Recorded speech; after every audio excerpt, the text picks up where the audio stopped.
May മാസത്തെ വരവേറ്റുകൊണ്ട് ഗുൽമോഹർ പൂത്തുതുടങ്ങി. നഗരത്തിന്റെ പാതയോരങ്ങളിലും തീരപ്രദേശങ്ങളിലും കൂടുതലായും കണ്ടുവരുന്ന ഗുൽമോഹർ ഇപ്പോൾ കുറച്ച് സ്ഥലങ്ങളിൽ മാത്രമാണുള്ളത്. വഴിനീളെ ചുവന്നു നിൽക്കുന്ന ഗുൽമോഹർ എന്നും കണ്ണിന് കുളിർപ്പ് നൽകുന്ന കാഴ്ചയാണ്. തലശ്ശേരിയിലെ കാഴ്ചകൾ കാണാം.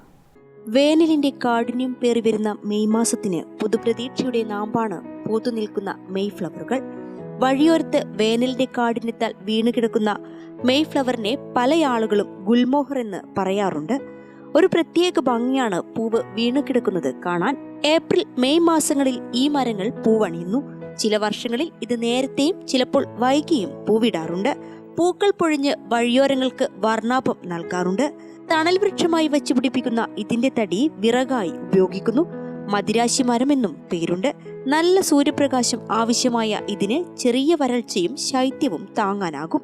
അലങ്കാരത്തിനും തണലിനുമായി വളർത്താറുള്ള ഗുൽമോഹറിന്റെ സ്വദേശം മഡഗാസ്കറാണ്. അലങ്കാര വൃക്ഷം എന്ന നിലയിൽ ഈ വൃക്ഷം ഭാരതത്തിലെത്തിയിട്ട് ഒരു നൂറ്റാണ്ടിലേറെയായി. പരമാവധി 10 മീറ്ററിലധികം ഉയരത്തിലേക്ക് ഈ വൃക്ഷം വളരാറില്ല. അത്രയുമായാൽ പിന്നെ ഇവയുടെ തലപ്പ് പരന്നു പന്തലിക്കും. ഇലകൾ വളരെ ചെറുതാണ്, പരമാവധി 1/2 സെന്റിമീറ്റർ മാത്രം. യൂറോപ്പിൽ വസന്തത്തിന്റെയും പൂക്കുടയും മാസമാണ് മെയ്. കേരളത്തിൽ വേനൽ മാസവുമാണ്. ഇവിടെ നിറയെ ചുവന്ന ഗുൽമോഹറും മഞ്ഞ പൂക്കളും തഴച്ചു വളർന്ന് കണ്ണിന് കുളിർമയും മനസ്സിന് സന്തോഷവും നൽകുന്ന കാഴ്ചകൾ പ്രകൃതി ഒരുക്കിയിരിക്കുകയാണെന്ന് ചരിത്രകാരനും പ്രഭാഷകനുമായ പ്രൊഫസർ AP സുബൈർ പറഞ്ഞു. നമ്മുടെ നാട്ടിൽ വളരുന്ന മെയ് മാസം പൂക്കൾ എന്ന് പറയുന്നത് നല്ല ചുവന്ന നിറത്തിലുള്ള വാസ്തവത്തിൽ നമുക്ക് വസന്തകാലമല്ല, വെയിൽക്കാലമാണ്.